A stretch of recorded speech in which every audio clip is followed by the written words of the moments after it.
Welcome to Comcast Newsmakers. I'm Steve Mumm in the governor's mansion this hour. I'm very pleased to have Secretary of State Sam Reed with me. Mr. Reed, thank you so much for being here. You know, I have to start off talking about the Washington State Legislature and the governor's office. Really got some quite nice feedback in the last session, the special legislative session, for working together in a bipartisan manner. Which is not so common in this political season. Real quickly, you say you're not seeking re-election in 2012, but you have got quite a reputation for neutrality, and you said you hope your replacement is going to walk the middle political road. Now that sounds almost like a foreign language in this political age. You know, in many ways it is, but Steve, you and I know the American public and the citizen state of Washington are thirsting, you know, for elected officials who are going to focus on the public good and results, not on just you know, whether you can stick it to the people in the other party. And so that's what I'm going to be doing over the last 16 months in office, talking about civility and its importance of being able to disagree, fight for your issue, take a stand, advocate, but when it's all over, it's time to walk off and go, you know, have a beer with somebody, talk about the kids, you know, and there you go, and get along, you know. It's right. And you certainly know how to navigate some very tough waters. Probably the stickiest wicket was in the election in 2004 between Governor Gregoire and Tina Rossi. 133 votes separated them. She won by 133. 2 recounts, a court challenge. You surprised both the Democratic Party and the Republican Party by your middle of the road. Now, the Democrats were pleased, the Republicans were not, but you hung in there.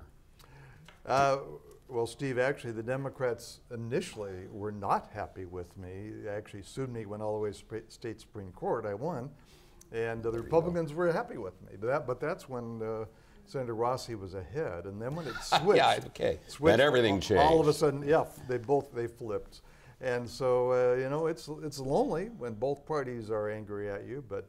Again, I feel I answer to the people. They're the ones who elect me to public office. And I took this oath of office to uphold the Constitution and laws, and that was my job.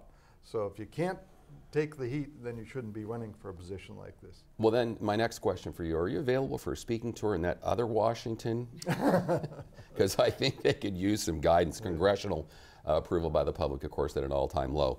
Moving on to another thing that I think has been very effective, I know certainly in my community, Washington is only the second state to have the mail-in ballots.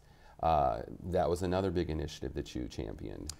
It is, and I really believe in vote by mail for a variety of reasons. But one is, and I think most important, is we get a better informed electorate. They have the time to look at the ballot, get out their voter's pamphlet, get on the web, talk to people, and cast an informed ballot, as opposed to walking the poll site and kind of, well, that name rings a faint bell. You know, I hate to say that, but I'm guilty of that in the past, and that's something I know I certainly appreciate to have the time. Right, and then we get better turnout, and it costs less, and so it is, and I think actually it fits the lifestyle of the 21st century people, and more so than the old neighborhood-based poll system. Absolutely. And speaking of elections, one coming up on November 8th, a plethora of initiatives on the ballot, including privatizing the liquor business, getting Washington State out of the liquor business. What can you tell us about that one? Well, it's our second time around. They have adjusted to try to deal with some of the issues that were used against them. And so it's going to be another interesting one. There's going to be a lot of money spent on both sides. We do have 3 initiatives. We have constitutional amendment. But also, Steve, I think your viewers really need to tune in to these local elections, because they're going to affect their lives in a more direct way than the federal elections and statewide elections, because it affects their homes, their families, their parks, their roads. And so this is just a very important election, in spite of the fact, you know, we don't have something as dramatic as a presidential race.